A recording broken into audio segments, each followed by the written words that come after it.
이름으로 기도하옵나이다. 아멘. 자, 오늘 갈라디아서 1장 6절부터 10절까지를 보았습니다. 7절에 보면 다른 복음은 없나니 그랬어요. 그래서 다른 복음을 절대로 전하지 말 것을 말합니다. 그것은 먼저 8절에 있는 대로 너희에게 전한 복음 외에 다른 복음을 전하면 어떻게 해요? 저주를 받을 것이다. 또 9절에 보게 되면은 우리가 전에 말하였거니와 내가 지금 다시 말하노니 만일 누구든지 너희의 받은 것 외에 다른 복음을 전하면 저주를 받을지어다 해서 다른 복음에 대해서 나오는데, 여기 8절에 보면 너희에게 전한 복음, 9절에 보면 너희가 받은 것, 그러니까 전하는 것이나 받는 것이나 다 똑같아야 된다는 것이죠. 전하는 복음이나 받는 복음이나, 그러니까 우리가 복음을 들었으면 들은 그대로 전하라는 것입니다. 복음을 받은 그대로 전하라는 것이죠. 그러니까 듣기는 이렇게 들었는데 전하는 것을 다르게 전한다든지, 아니면 엉뚱하게 들어가지고 그 엉뚱한 것을 또 엉뚱하게 전한다든지, 그러면은 이제 큰일 나는 것이죠. 그 복음은 언제까지? 표준은 뭐냐? 성경이 표준이죠. 성경에서 사복음서를 비롯해서 뭐 구약도 마찬가지고, 그리고 가장 중요한 것은 사도행전에서 나타난 이 사도들의 교회를 치리해 나갔던 그것 그대로 이제 해 나가야 되는 것이죠. 그리고 그 외에 이제 목회서신 등등 해서 이런 것들이 표준이 되어서 그대로, 그러니까 우리가 목회를 하다가 또 여러분들이 신앙생활을 하다가 내가 잘됐나 잘못됐나 보려면 성경을 떠들어 봐야 된다. 그래서 말씀은 거울이라고 그랬어요. 그래서 항상 말씀을 돌아보면서 목회자나 직분자나 성도나 항상 말씀을 거울로 삼아서 우리가 봐야 된다라는 것이죠. 그래서 7절 보면 다른 복음은 없나니 어찌 사람들이 너희를 요란케 하여 그리스도의 복음을 변하려 하느냐. 사람들이 요란케 해서, 요란케 한다는 것은 여러 가지 뜻이 있습니다만, 사람을 선동질한다든지 아니면 그 마음을 사로잡게 한다든지 이제 이런 것들이 포함돼요. 그래가지고 그리스도의 복음을 이제 변하게 한다, 그런 뜻이죠.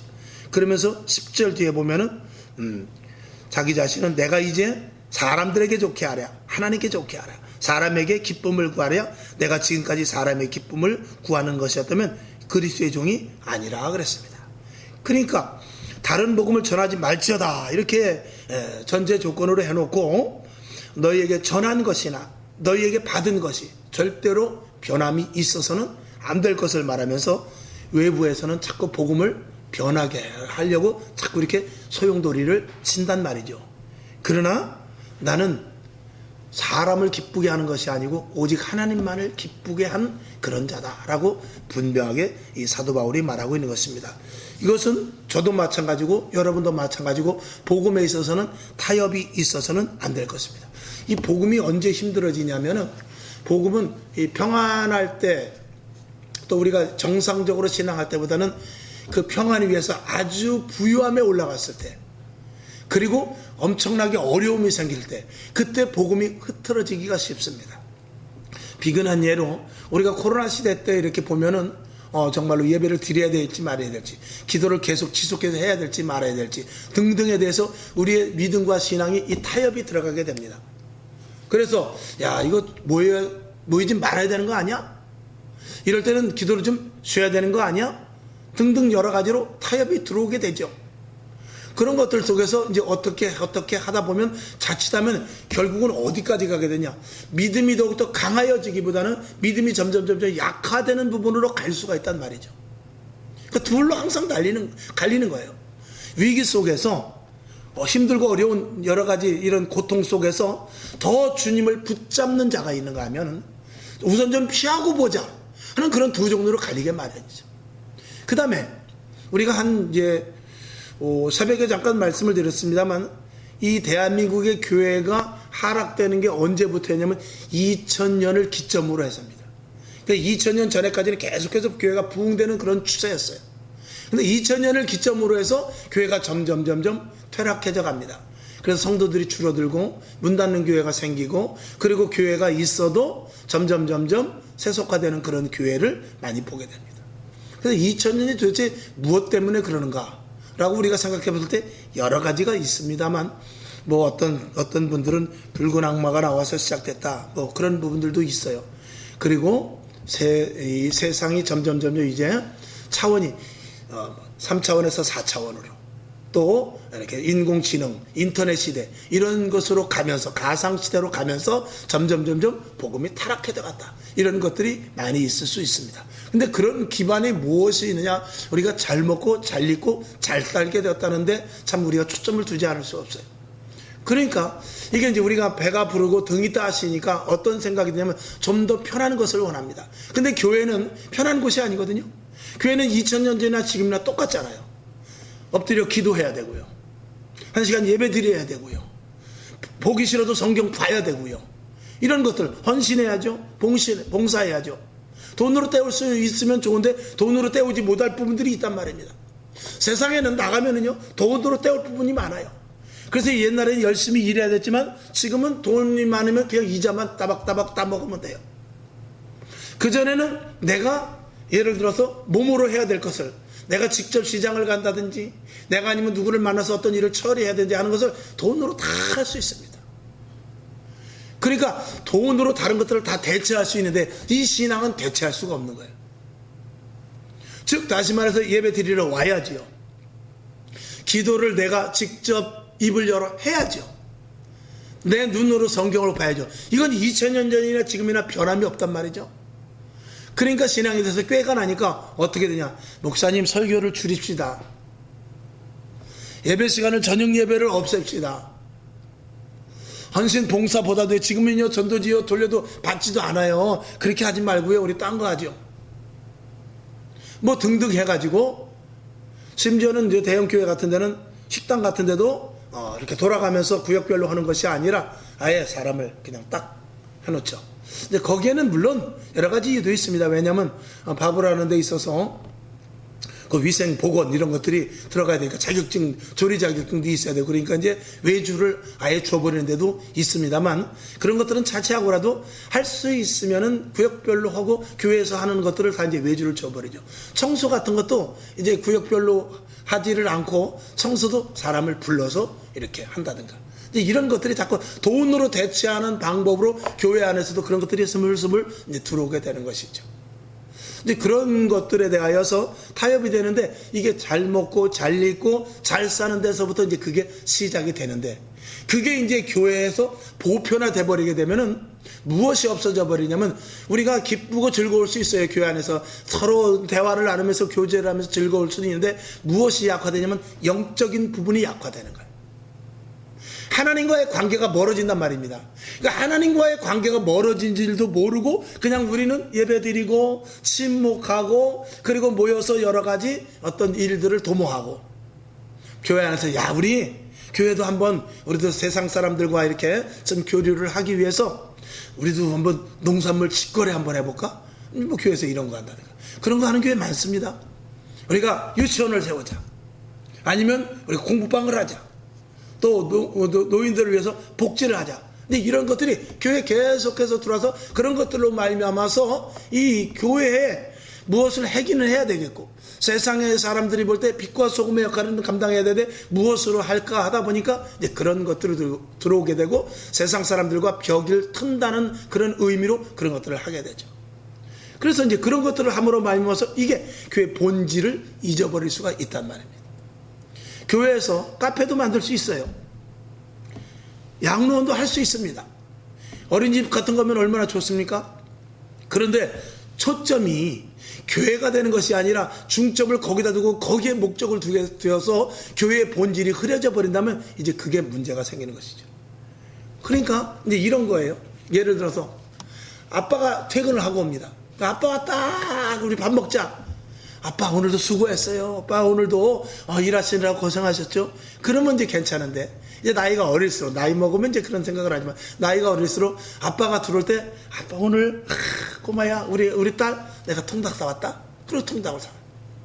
그다음에 또 며칠 있다가 아가야 내가 사과 사왔다. 그래요. 근데 아기가 가만히 이제 지나다 보니까 아빠를 기다리는 게 아니라 뭐를 기다리냐면 아빠 손을 봅니다. 문을 열고 아빠 손을 먼저 봐요. 오늘 아빠가 뭐 사왔나? 목적이 아빠가 아니고 무엇이 되냐? 선물이 되는 것이죠. 그래가지고 아빠가 빈손으로 오면 오셨어요? 그리고 그냥 아빠 수고했어요? 이렇게 그 어감이 강도가 이게 약해지는 거예요. 그러니까 그게 뭐냐면 이 교회 안에서 정말 신앙과 믿음과 그리고 성령의 열정이 중심이 되지 않고 자칫하면은 이제 예배 시간을 또 아니면 예배 여러 가지 교회의 주축으로 하는 행사 외에 다른 행사가 그거를 자칫하면 잡아먹을 수 있단 말이죠. 근데 그런 것들은 교회가 점점 본질을 잊어버리게 되는데, 그렇게 되면 육적인 것들로 말미암아서 나름대로 우리의 기쁨과 즐거움은 있을지 모르지만 영적으로 말미암아 우리 영혼의 삶과 그리고 영적으로 말미암아 우리의 영혼의 그 강성함은 자칫하면 점점 소멸될 수 있다, 이제 이런 겁니다. 그렇게 되면 교회에 십자가는 서 있지만 그게 하나님이 인정하는 교회가 아니라 자칫하면 마귀의 소굴이 될 수도 있다는 것이죠. 이런 것들이 굉장히 조심해야 되는데, 그래서 2000년 이전에는 우리가 지금은 코로나 때문에 교회에 위기가 왔지만 2000년 이전에는 우리가 보이진 않지만 그 풍요로 말미암은 위기 속에 교회가 있었다는 것입니다. 그러니까 그 위기 속에서도 교회가 나름대로 버텨나가고 나름대로 유지가 되다가 이제 이 코로나라는 어려움이 오니까 교회가 그냥 급속도로 붕괴되어 버린 것이죠. 왜? 기본이 믿음으로, 신앙으로, 영적인 것으로 깔려있지 않기 때문에 교회가 힘없이 무너져서 대한민국 교회가 2년 동안 9,000개가 문을 닫았다면 말 다 했지 않습니까? 그것은 세계 교회에서 유례해서 볼 수 없는 사건이에요. 대한민국 교회가 세계적으로 알아준다고 그랬어요, 나름대로. 새벽 예배드리지, 수요 예배드리지, 구역 예배드리지, 신방하지. 외국 같은 데는 그렇게 많이 예배드리지 않습니다. 주일 한 번 드리는 데도 많고, 그리고 겨우 해봐야 이제 수요 요렇게만 드리죠. 그런데 오히려 그런 교회는 아직까지 서 있는데 새벽 예배드리고 수요 예배드리고 구역 예배드리고 신방하는 대한민국 교회가 힘없이 엄청나게 쓰러지더란 말이죠. 그건 무엇입니까? 교회의 본질을 보이지 않게 그만큼 갉아먹었기 때문이라는 것입니다. 그러니까 결론으로 말하면 우리가 해야 될 일은 무엇입니까? 교회를 든든히 세워가야 돼요. 그러니까 저녁으로, 밤으로, 새벽으로, 또 낮으로, 저는 첫째는 내 집은 만민이 기도하는 집이다. 우선은 기도입니다. 기도의 발판이 서 있을 때, 예배 드릴 때 하나님의 임재가 있습니다. 기도의 발판이 서 있을 때, 새신자들이 들어왔을 때, 이곳에 들어왔을 때 하나님께서 그 영으로 말미암아서 이 안에 영이 충만하기 때문에 그들 심정의 마음을, 심령을 녹아내게 하는 것이죠. 그러니까 기도가 베이스로 깔리지 않는 교회, 영적인 기반이 없는 교회는 아무리 크게 서 있어도 위기 때, 힘들고 어려울 때 무너질 수밖에 없다라는 것을 말씀을 드리는 것입니다. 그러니까 풍요로울 때든지 힘들고 어려운 때든지 항상 두 가지로 갈라지는데, 그때 예수를 더 붙잡는 사람, 그리고 그때 꾀를 부리고 아니야 이럴 때는 좀 피해야 돼 하고 피하는 이 두 종류가 생기더라는 것이죠. 뭐 여러분들도 아시지만 우리 교회 오셨는 장로님이나 성도님들 가운데 그런 분들이 있잖아요. 정말로 우리 교회 와서 저녁 예배 드리는 것을 보고 깜짝 놀랐다. 나는 저녁 예배를 안 드려서 그렇게 편할 줄 알았는데 가만히 보니까 저녁 예배를 안 드린 것이 결국은 교회가 이렇게 힘들어지고 내 자신이 이렇게 망그러진 그런 결과를 낳았다 하는 그렇게 고백한 장로님이 계셨잖아요. 그것은 무엇입니까? 기도가 기반이 되지 않음으로 말미암아서 기도 많이 하는 교회는 예배를 줄이는 것이 아니라 예배가 점점 늘어나게 되지 않겠습니까? 그래서 우리가 그런 부분에 대하여서 정말 조심해야 된다라는 것을 말씀을 드리면서, 여기 보면 오늘 최근 교회에 심각한 문제가 이제 몇 가지 있는데, 거기에 대해서 첫째는 강단의 세속화, 강단의 타락과 강단의 비복음화, 이제 이렇게 세 가지로 나눴는데, 여기서 강단뿐이 아닙니다. 교회, 성도의 세속화예요. 그리고 두 번째 타락도 교역자, 그리고 직분자, 성도, 즉 다시 말해서 교회가 타락화. 그 다음에 강단, 재단에서 이렇게 강단에서 뿐만이 아니라 비복음화가, 이 성도들도 어떤 게 진짜 복음인지 모르고, 직분자들도 이게 복음인지 비복음인지 모르고, 그리고 교회도 진짜 복음적인 교회냐 아니면 이단 교회냐, 겉으로는 기독교에 대한 감리회, 겉으로는 대한 예수교 장로회, 겉으로는 순복음교회 써놨지만 그 목회자의 신학적인 부분에 대해서 비복음화된 그런 교회들도 없잖아 있단 말이죠. 이런 것들이 굉장히 이게 마지막 때 일어날 수 있는, 두드러지게 일어날 수 있는 일인데, 이런 것들을 굉장히 조심해야 된다라고 말씀을 드리면서 오늘 몇 가지 말씀을 올리고 말씀을 마치려고 합니다. 자, 그래서 이 강단의 교회 세속화에 대해서 온전한 복음이 아니고 인문학적 설교. 여기서 인문학적 설교라는 것은 사람의 마음을 움직이는 것입니다. 심령을 움직이는 것이 아니라 육의 혼적인 것을 움직이는 그런 것입니다. 그래서 목회자가 설교를 할 때 어떻게 하느냐? 오늘 성도들을 보면서 성도들의 처한 상황에 따라서 설교를 하는 것입니다. 그리고 지금 세상이 어떻게 돌아가는지 그런 것들을 보면서 따라서 설교를 하는 것이죠. 물론 그것이 필요합니다. 근데 더 중요한 것은 뭐냐? 주의 종이 기도하면서 오늘 선포돼야 할 말씀을 하나님께서 주시는 대로 해야 되거든요. 그 성도가 예를 들어서 어떤 것에 대해서 예민한 성도가 있다. 그러면 그 문번에 대해서 설교를 하지 못하는 목회자가 있을 수 있어요. 이 부분은 돈에 대한 것, 가정에 대한 것, 또 아니면 또 이제 뭐 자존심에 대한 것, 또 그리고 여러 가지 그 사람의 명예에 대한 것, 이런 것들에 대해서 이 설교하면은 오늘 김 집사님이 또 최 집사님이 뭐 이렇게 시험 들 것 같다. 그렇기 때문에 그 설교를 피해간다든지 하면서 보편적으로 맞추는, 물론 그것이 아주 필요 없다고 말하지는 않습니다. 근데 거기에 돼가지고 말씀도 그런 부분으로 찾아서 한다면 그건 진짜 교회가 아니라는 것이죠. 왜냐하면 환자에게, 수술을 해야 될 환자에게 계속해서 진통제만 주는 것밖에 되지 않기 때문에 그래요. 집사님, 여길 도려내야 됩니다. 내가 칼을 댈 테니까 아파도 참으십시오. 이거 좀 아플 수 있습니다. 그리고 거기를 도려내줘야 되거든요. 그래야 거기서 새살이 나가지고 그 다음부터 활동을 정상인으로 할 수 있는 것 아니겠습니까? 근데 그렇지 못하고 계속해서 그 피하는 설교만 하게 된다면 성도들이 당장 귀는 즐거울 수 있을지 모르지만 그 자리에서 벗어나지를 못하게 된다는 것입니다. 이런 일들이 많이 있죠. 그러니까 큰 교회는 사실은 참 좋아요. 큰 교회에서 설교하기는 좋습니다. 왜냐하면 한 10,000명 정도 있으면요, 그 사람을 다 헤아리지 못하기 때문에 사람 보지 않고 그냥 준비한 대로 설교 그대로 하면 됩니다. 근데 성도가 뭐 5명, 10명 있는 교회에서는 그런 것들이 굉장히, 이게 목사님들이 그래서 조그만 교회에서 설교하기가 사실은 더 힘든 거예요. 큰 교회보다도. 그러나 그런 것들을 초월할 수 있는 설교를 할 수 있고 그런 것들을 받아들일 수 있는 성도들이 되어야만 그것이 바로 이 교회가 세속화되지를 않는다라는 것을 분명히 말씀을 드리죠. 사람 중심의 설교를 해서는 안 된다는 것입니다. 그리고 어떤 책에 나오는 것, 어떤 교과서에 나오는 것, 어떤 뭐 소크라테스가 어떻고 공자가 어떻고 이런 것들이 섞이면은 진짜 복음의 본질은 없어진단 말이죠. 그 다음에 사람의 생각으로 하는 것, 이런 것들. 그래서 이 목회를 하는 데 있어서는 물론 성도들과 함께 의논을 할 수 있지만 그런 것들이 이 기업의 마인드를 가지고, 그래서 회사를 키워가는데 경제적으로 어떤, 예를 들어서 현대중공업이 이렇게 컸다, 그런 마인드, 지금 그런 마인드로 하는 그런 분들도 있습니다. 저도 그 삼성의 그 사이트에 한번 들어갈 일이 있어서, 그 동생 때문에 들어갈 일이 있어서 거기에 대한 그 교육 프로그램을 잠깐 이렇게 옆에서 본 적이 있는데, 그 사이트를 들어가면요, 거기 보면 체계적으로 그 회사원들을 키워서 어떤 마인드를 갖고 삼성인으로 만드는 그 프로그램이 쫙 있어요. 그래서 그 프로그램 하면은요, 진짜 삼성인이 됩니다. LG도 있고 현대도 있고 다 있죠. 근데 그런 것들을 잘 받아들여가지고 교회에서 써먹는데, 교회는 그런 것들을 써먹는 것이 아니라 오직 하나님의 말씀 속에서 사도행전과 같이, 그리고 모세가 이드로를 만났듯이, 또 베드로가 목회를 했듯이, 이런 기드온이 하나님과 함께함으로 말미암아서 300명으로 말미암아 수십만 명의 미디안 군사를 쳐부수듯이, 이런 방식이 우리에게 있어야 되는 것이거든요. 그런 방식으로 해서 이 목회를 해야 되는데 이게 쉬운 일은 아닙니다. 왜냐하면 충돌이 생길 수 있고 성도들과의 또 이야기를 하면서 목사님 이건 이렇게 하면 좋지 않겠습니까? 하는 그런 의견들 속에서 그게 정말 성령 충만한 집사님, 성령 충만한 이드로와 같이, 그 모세의 장인과 같이 그런 좋은 충고 같으면 괜찮은데, 잘못된 충고를 이 목회자가 받아들이기 시작하면 큰일 날 수 있다라는 것이죠.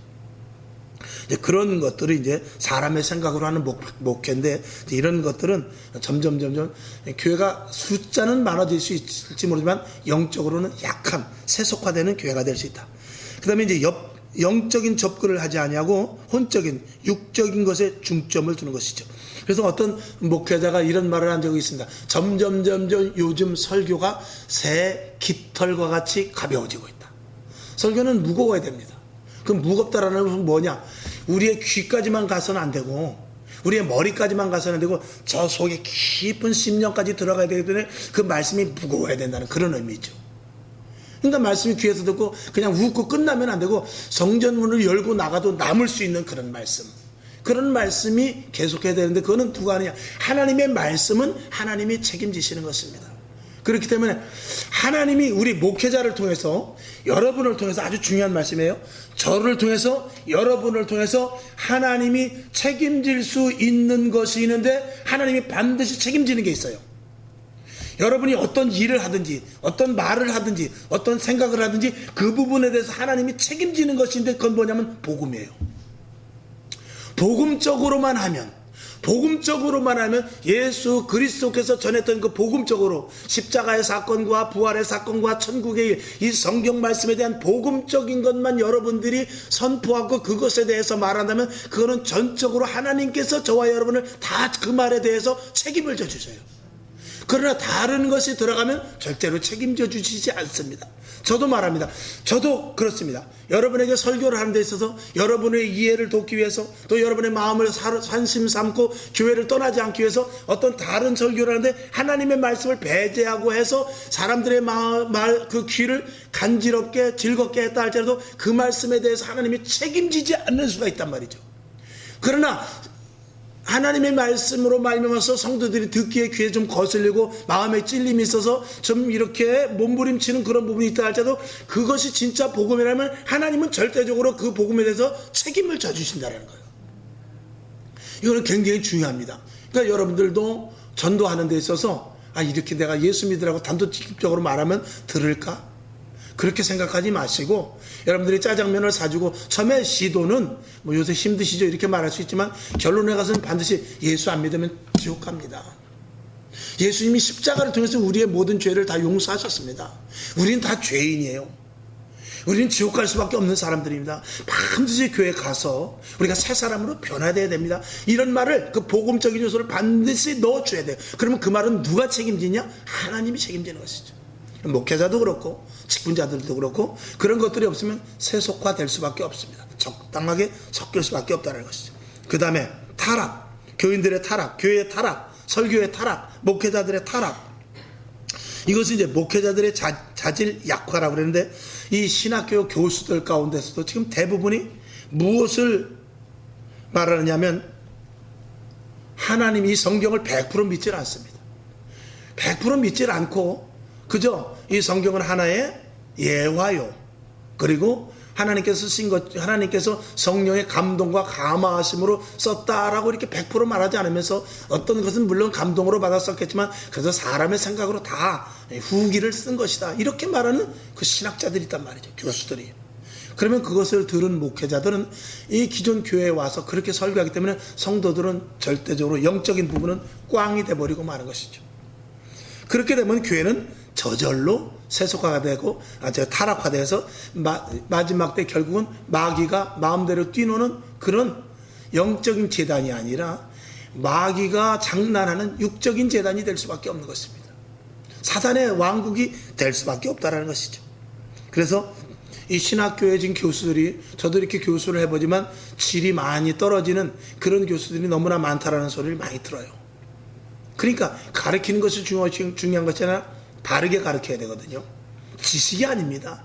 바르게죠.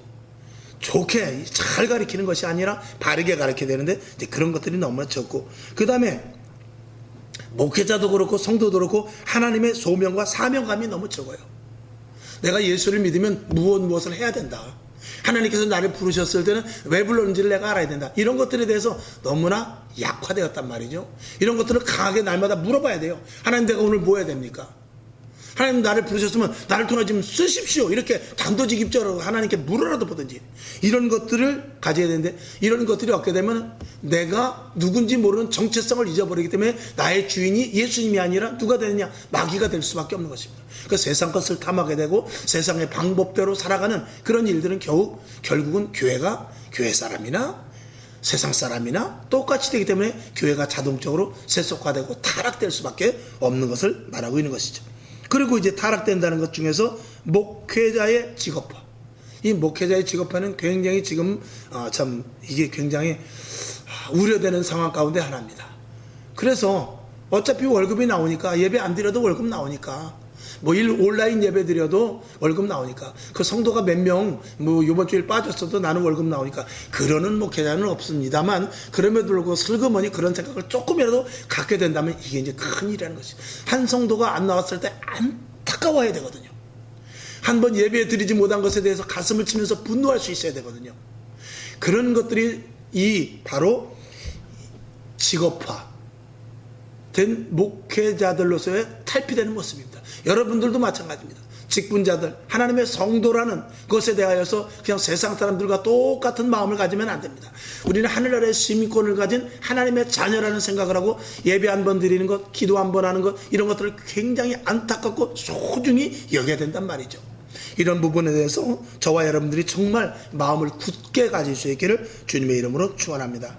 그러면서 나오는 게 이제 기복신앙인데, 이 만몬신앙이라고 해서, 그죠? 물질의 복을 많이 받고 그 자녀들이 잘 되면은 예수 잘 믿는 것으로 생각하고, 고난 가운데 있으면 분명히 하나님께서 어떤 잘못이 있기 때문에 그랬을 것이다. 물론 내가 잘못했기 때문에 하나님이 주신 징계가 있긴 있어요. 그런데 다 그렇진 않단 말입니다. 저 사람이 지금 어렵다고, 저 사람이 지금 고통 가운데 있다고 해서 그 사람이 아무래도 집사님 뭐가 잘못된 것 같아, 해결할 거 있나 찾아봐, 이렇게만 말할 수는 없다라는 것입니다. 우리는 고난 가운데, 요셉이 왜 고난을 받았어요? 그가 총리가 되기엔 호스였어요. 그렇지 않습니까? 사도 바울이 왜 옥에 들어갔습니까? 옥에 들어가서도 간수를 구원하러 갔어요. 저와 여러분 힘들고 어려웠을 때 거기서 내가 여기서 복음인으로서 어떻게 살아야 될 것을 항상 생각하면 그 자리에서 빨리 탈출합니다. 여러분들에게 이 기복신앙적인 것은 떨쳐버릴 수 있기를 바랍니다. 내가 하나님 복 주시면 내가 교회 헌금 많이 할 텐데, 천만의 말씀입니다. 내가 좋은 집에서 살면은 나가서 전도할 텐데, 천만의 말씀이에요. 지금 있는 데서 못하면 그 자리에 가도 못합니다. 지금 있는 데서요. 11조도 마찬가지입니다. 월 수입이 60만 원밖에 안 될 때는요, 6만 원을 11조를 쉽게 해요. 근데 600만 원을 보니까 60만 원이라는 돈이 굉장히 커지는 거예요. 그리고 1000만 원을 벌면은요, 100만 원을 뚝 떼기가 굉장히 어려운 거예요. 그러니까 10만 원 벌 때부터 11조 하지 않으면은요, 나중에 돈 많이 벌면 11조인데, 이건 어림없는 이야기란 말이죠. 그래서 우리가 이 기복신앙적인 것, 물질, 건강, 환경이 좋아지는 것에만 국한을 두면 그 사람의 신앙은 언젠가는 미끄러져 떨어지고 맙니다. 그래서 영혼이 잘 된 것 같이 범사가 잘 돼야지. 영혼이 우선이고 내 영을 충실히 다져, 기도, 말씀, 예배, 이 기초적인 말씀, 내가 성경을 한번 통독을 하리라, 내가 성경 말씀대로 살리라, 내가 성경 말씀을 정말 몇 절 정도는 외우리라, 이런 것들에 대해서 말씀과 기도와 하나님과 관계적인 것을 깊이 있게 다가가는 것이 중요하다는 것을 말씀을 드립니다. 아멘이시죠? 그 다음에 중요한 것, 이 타락 중에 가장 중요한 것이 뭐냐면 거룩성의 약화입니다. 이 구별됨이 있어야 되거든요. 하나님을 믿는 사람들과 믿지 않는 사람들을 반드시 구별이 되어 있어야 돼요. 그래서 항상 말씀을 하지만, 왜 우리는 경마장에 가면 안 됩니까? 왜 우리는 노래방을 그렇게 쉬이 갈 수 없습니까? 왜 우리는 술 먹은 자리에 함께 친구들과 갈 수 없습니까? 우리는 거룩하기 때문에 그래요. 우리는 구별된 자들이기 때문에 그래요. 우리가 외식을 간다 할지라도 가서 밥 먹고 술자리면, 저는 좀 죄송합니다, 먼저 가겠습니다, 이 차들 가시든지 그건 알아서 하고, 저는 죄송해요, 저는 뭐 술도 안 먹고 그러니까 가겠습니까? 가서 안주라도 먹고 여기 자리라도 있어, 죄송해요, 제가 좀 바빠서 그 자리에 있으면 자꾸 머리가 그렇게 아프네요, 죄송해요, 이해해 주세요. 이렇게 하면서 한 번, 두 번 빠지게 되면 그 다음부터는 그냥 갈 거지? 네, 그냥 가야지. 알았어, 내일 일찍 나와, 차비 줄까? 이렇게 되는 것입니다. 그래서 우리가 거룩한, 저와 여러분이 분명히 하거든, 죄, 더러운 것, 내가 가야 될 자리, 내가 있어야 될 자리, 내가 해야 될 일, 이런 것들을 철저하게 구분하면 할수록 하나님의 은혜는 더 많이 임한다. 그래서 말, 생각, 행동, 계획, 내 몸뚱아리가 가 있는 것, 내 마음이 가 있는 것, 내 생각이 가 있는 것, 내가 있어야 될 이 모든 것들에 대해서 하나님 보시기에 거룩한 곳인가를 항상 생각해야 돼요. 그래서 우리는 직업도 굉장히 중요해요. 지금도 우리가 다방을 차릴 수 없지 않습니까? 술집을 차릴 수 없지 않습니까? 차라리 나가서 노점을 할 망정. 왜 그렇습니까? 우리 거기서 거룩성이 훼손될까봐 그러는 것이죠. 이런 것들을 여러분들이 잘 한다면 우리는 이 타락을 막을 수 있고, 하나님의 거룩한 백성으로 하나님의 거룩이 우리에게 임하게 될 줄로 믿습니다. 그래서 구별됨이 없다. 성직, 성도의 개념이 상실되면 안 됩니다. 그 다음에 교회의 성전됨, 이것은 성전이거든요. 그런 것들, 교회의 구별됨에 대해서 분명히 알아야 되죠. 그 다음에 비복음화, 이 복음적인 것. 복음은 다른 것 없습니다. 여기 첫 번째 있는 대로 회개를 통한 거듭남의 강조.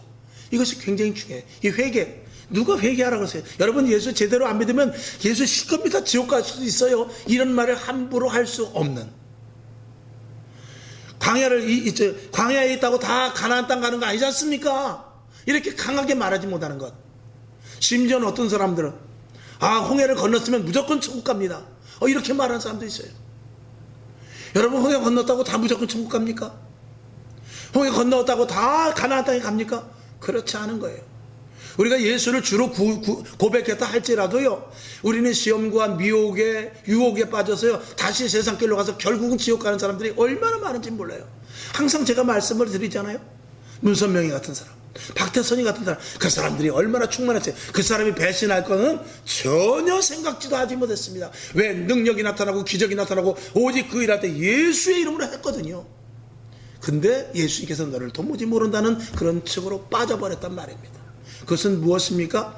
요단강을 건너갈 수 없는, 광야는 건너왔지만 요단을 건널 수밖에 없는 그런 타락한 자가 되었기 때문에 그래요.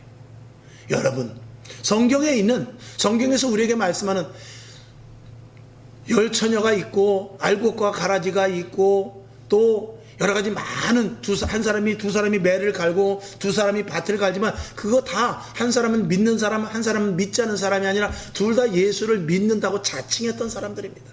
알곡과 가라지가 있다는 것입니다. 쭉정이가 있다는 거예요. 어떻게 할 거예요? 주님 오셨을 때 들림받지 못한단 말이죠.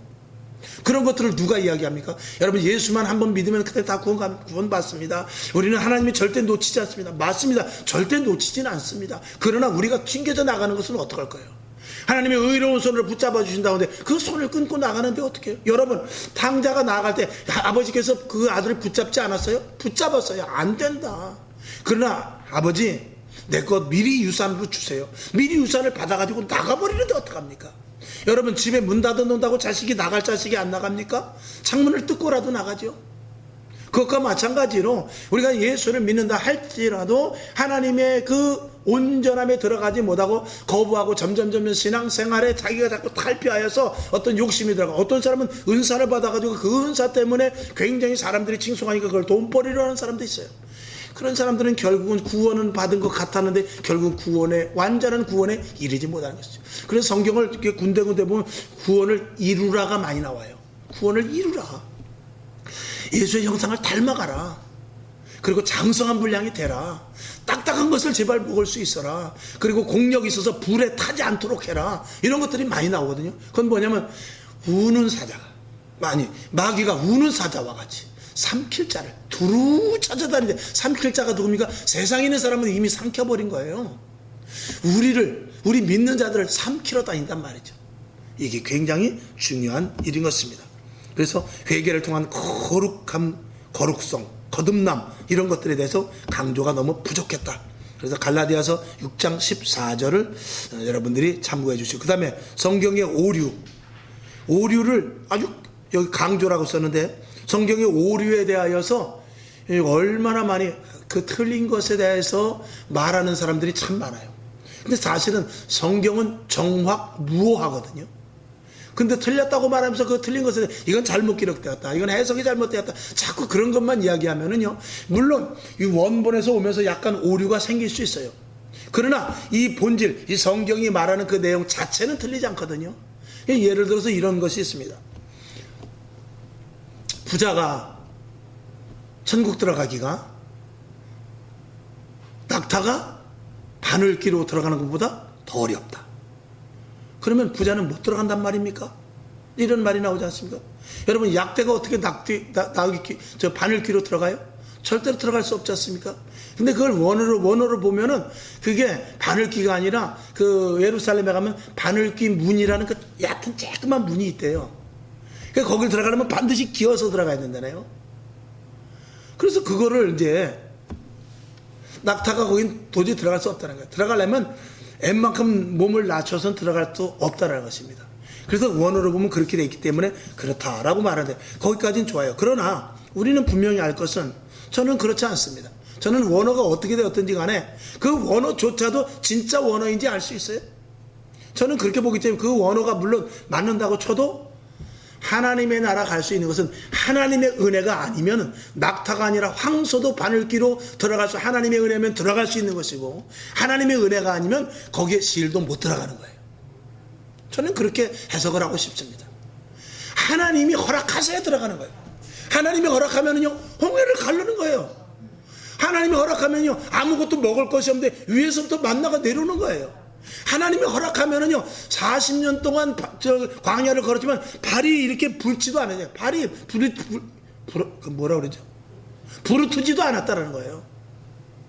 어떻게 부르트지 않을 수가 있어요? 하나님이 하시는 것이죠. 그런 의미에서 성경에 해석되는 것이 더 바람직하다. 그 뭐 바늘, 귀, 문이 문제가 아니라 실질적으로 하나님이 하시면 하는 거예요. 하나님이 태양을 멈추게 하면 하는 거죠, 뭐. 그렇지 않습니까? 그것과 마찬가지로 우리는 성경의 오류를 찾아내려고 하는 것이 아니라, 잘못된 부분을 자꾸 고치려고 하는 것이 아니라, 하나님께서 주시는 의도에 대해서 깊이 계속해서 말하고, 성경은 우리를 살리는 것이다. 성경은 생명의 책이다. 성경은 예수 그리스도가 있다. 성경은 하나님 하늘나라에 주신 책이다. 이런 것들을 계속 강조하고 우리가 그런 관점에서 봐야 될 줄로 믿습니다. 그러니까 이런 비보고마 때문에 교회가 점점 믿음의 신앙의 질이 떨어지고 계속 연구하고 계속 공부하고 하다 보니까 실질적으로 엉뚱한 것에 빠지게 된단 말이죠. 이런 것들이 오히려 공부를 한다고 해놓고 오히려 더 타락에 빠지는 이런 아이러니한 일이 생길 수도 있다는 것입니다. 그 다음에 세 번째, 일회성 구원만을 강조하여 성화의 가정을 막 약화시킨다. 우리가 예수 믿으면 천국 가니까 예수 믿고 그 다음에 이 천국을 그냥 직선거리로 이어버려요. 한번 제가 말씀드릴 때 그 중간에 가죠. 중간에 고난도 있을 수 있고, 하나님이 우리에게 테스트할 때도 있고, 또 그리고 부유하게 할 때도 있고, 내가 어려움을 당할 때도 있는데, 그것은 그냥 다 뭉개버리고 예수 믿으면 천국이다, 이것만 이야기하면 안 된단 말입니다. 왜? 중간에 마귀의 시험도 있을 수 있고, 하나님이 하는 테스트도 있고, 또 우리가 내가 실족해서 넘어져서 까딱했으면은 주님의 손을 놓칠 뻔한 그런 일들도 우리에게 생긴데, 그런 과정 속에서 계속해서 우리는 훈련을 통하여서, 믿음의 훈련을 통하여서 기도와 말씀과 또 그리고 찬양과 헌신과 봉사와 예배와 이런 것들을 통해서 우리가 점점 천국에 들어갈 수 있는 단단한 사람이 되어야 된단 말이죠. 여호수아와 갈렙과 같이 든든한 믿음을 가진 자가 되어야 되는 것 아니겠습니까? 그래서 왜 영적인 싸움이라고 말하냐, 하나님께서 왜 상급을 준다고 했느냐, 하나님 앞에 갔을 때 그 수르바벨인가요? 같이 정말 다 헤어진 몸, 그렇죠? 다 헤어진 몸. 아니 천국에 올라갔더니 온 만신 차이가 된 거예요. 아니 어떻게 갔다 왔지? 계속 우리가 영적인, 이 지상에 있을 때 영적인, 우리가 육신적으로 있을 때 영적인 싸움을 해가지고 온몸이 피투성이 된 거죠. 지금 우크라이나 사태를 봅시다. 전쟁이 끝나면 어떻게 되겠습니까? 폐잔병 부장자들이 얼마나 많겠어요. 그리고 군인들이 다 발이 그냥 물집이 생겼을 것이고, 손가락이 막 그냥 막 이런데 어깨가 다 으스러진 사람이 있을 거예요. 그러나 그 사람이 진짜 군인인 것이죠. 깨끗하게 멀쩡하게 얼굴이 뽀얗게 들어오면 넌 싸움도 안 했냐? 그러지 않겠습니까? 바로 그것입니다. 우리는 구원을 얻었으면 우리는 이제부터는 영적인 전투를 시작해야 돼요. 그래갖고 마귀와 싸워 이기고 귀신도 물리치고 이런 것들이 우리에게 분명히 필요하다는 것이죠. 이런 일들을 계속해서 재단에서 말아야 되고, 여러분들은 그런 것들을 받아들여서 영적인 군사라는 자부심을 가져야 되는 것입니다. 결론으로 말합니다. 밑에 있는 대로 성도들의 분별과 기도가 필요한 시대입니다. 주의 종 하나가 교회 및 가정을 그리고 나라를 망칠 수도 있어요. 성도 한 사람이 교회를 흐트릴 수도 있어요. 굉장히 여기서 성도는 영향력 있는 성도를 이야기하는 것입니다. 그러니까 여러분이 영향력을 갖되 선한 영향력을 가질 수 있기를 주님의 이름으로 축원합니다. 이 땅에 피로 산 것 두 가지 늘 말씀을 드렸죠. 교회와 성도입니다. 교회는 사도행전 20장 28절, 그 다음에 에베소 1장 7절, 에베소 5장 21절에서부터 25절까지는 성도의 관계와 그리고 예수님과 우리와의 모든 관계를 쭉 이야기해놨습니다. 여러분, 끝까지 복음을 지키는 교회와 성도가 되기를 주님의 이름으로 축원하며 요한계시록 1장 8절의 말씀을 읽고 말씀을 마칩니다. 시작. 이 예언의 말씀을 읽는 자와 듣는 자들과 그 가운데 기록한 것을 지키는 자들이 복이 있나니 때가 가까움이라. 아멘. 저와 여러분 정신 똑바로 차리고, 말씀이 무겁습니다. 그러나 이 무거운 말씀을 여러분들이 기꺼이 받아들여서 이 속에 중심에 두어서, 무거우면 무거울수록 오뚜기는 무거운 거에 들어가야 돼요. 그래야 아무리 바람 불어도 막 흔들린 것 같아도 그대로 서 있습니다. 계속해서 무거운 걸 담아야 돼요. 이런 진짜 복음, 진리의 복음, 하나님의 말씀, 검과 같이 예리한 것, 이런 것들을 여러분 속에 계속 이 내면의 깊은 곳까지, 영적의 깊은 곳까지 담아서 요동치 않는 성도들 다 될 수 있기를 주님의 이름으로 축원합니다. 기도하겠습니다. 하나님 아버지 감사합니다. 오늘도 하나님의 은혜 가운데 붙잡아 주셔서 이전에 나와 말씀을 듣게 하셨습니다. 듣고 끝나는 것이 아니라 들음으로 말미암아 믿음이 생겨나게 하시고 철저한 신앙자들이 되게 하시고 영적인 군사가 되게 하셔서 주님 앞에 갔을 때 모두가 다 상급받게 하여 주시옵소서. 예수님의 이름으로 축복하며 기도합나이다. 아멘. 주기도문하고 하나님 아버지 영적으로 강성케 하시고 온전한 복음자가 되게 하옵소서. 하나님 온전한 복음을 전하는 자가 되게 하소서. 내가 하는 모든 일들이 하나님이 책임지는 것들이 되게 하여 주시옵소서. 이렇게 기도하고 일어나시기를 바랍니다. 하늘에 계신 우리 아버지여, 이름이 거룩히